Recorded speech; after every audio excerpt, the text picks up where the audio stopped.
ये आकाशवाणी गोरखपुर है। अब आप प्रमोद कुमार सिंह से क्षेत्रीय समाचार सुनिए। लोकसभा चुनाव के 5वें चरण की प्रदेश की 14 सीटों के लिए कल मतदान होगा।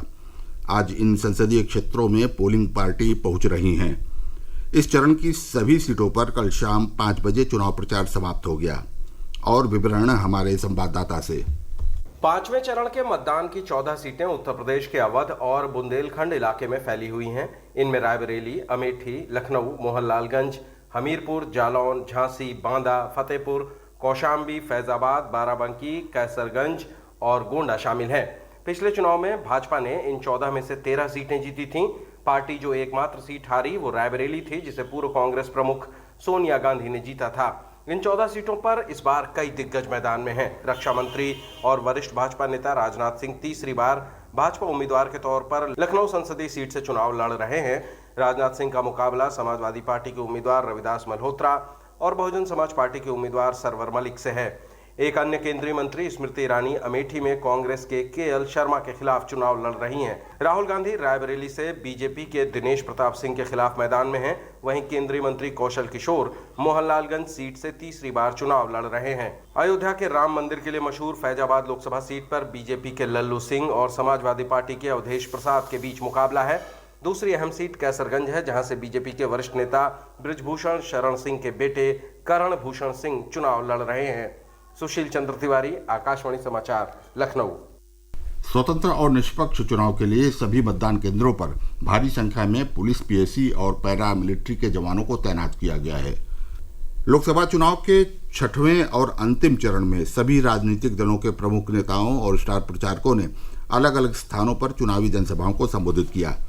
भाजपा के वरिष्ठ नेता और केंद्रीय गृह मंत्री अमित शाह ने जौनपुर जिले के मड़ियाहू रामलीला मैदान में चुनावी जनसभा को संबोधित करते हुए कहा कि जम्मू कश्मीर से धारा 370 हटाना भाजपा की प्राथमिकता थी। आने वाले समय में भाजपा सरकार जम्मू कश्मीर का हिस्सा पाक अधिकृत कश्मीर लेकर रहेगी। वहीं जिले के शाहगंज में भाजपा के वरिष्ठ नेता और मुख्यमंत्री योगी आदित्यनाथ ने भी जनसभा को संबोधित किया।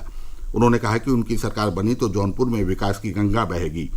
आजमगढ़ लोकसभा क्षेत्र के मेहनगर और लालगंज लोकसभा क्षेत्र के फूलपुर की चुनावी जनसभाओं के दौरान श्री योगी ने कहा कि अगर तीसरी बार भाजपा की सरकार बनी तो 70 वर्ष से अधिक उम्र के लोगों का मुफ्त इलाज होगा। भाजपा नेता और उप मुख्यमंत्री केशव प्रसाद मौर्य ने संत कबीर नगर लोकसभा क्षेत्र के खजनी विधानसभा क्षेत्र में चुनावी जनसभा को संबोधित किया। प्रयागराज और फूलपुर में कांग्रेस नेता राहुल गांधी और सपा मुखिया अखिलेश यादव ने चुनावी जनसभाओं को संबोधित किया। कांग्रेस के पूर्व अध्यक्ष राहुल गांधी ने कहा कि इंडिया गठबंधन की सरकार किसानों को कानूनी न्यूनतम समर्थन मूल्य की गारंटी देगा। किसानों का कर्ज भी माफ किया जाएगा। उन्होंने कहा कि उनकी सरकार आने पर अग्निवीर योजना को खत्म कर दिया जाएगा और सेना में पुरानी भर्ती प्रक्रिया शुरू की जाएगी। सपा मुखिया अखिलेश यादव ने इस मौके पर कहा कि इंडिया गठबंधन पक्की नौकरी दिलाएगा। उन्होंने दावा किया कि बेरोजगारों के खातों में वे लोग हर साल 1 लाख रुपया देने जा रहे हैं। मध्य प्रदेश के मुख्यमंत्री और कांग्रेस के वरिष्ठ नेता दिग्विजय सिंह ने महाराजगंज में इंडिया गठबंधन के प्रत्याशी के पक्ष में चुनाव प्रचार किया।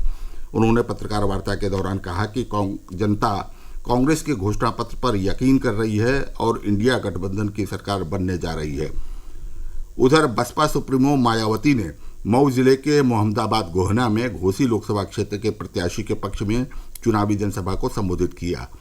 उन्होंने कहा कि बहुजन समाज पार्टी अकेले अपने बलबूते चुनाव लड़ रही है।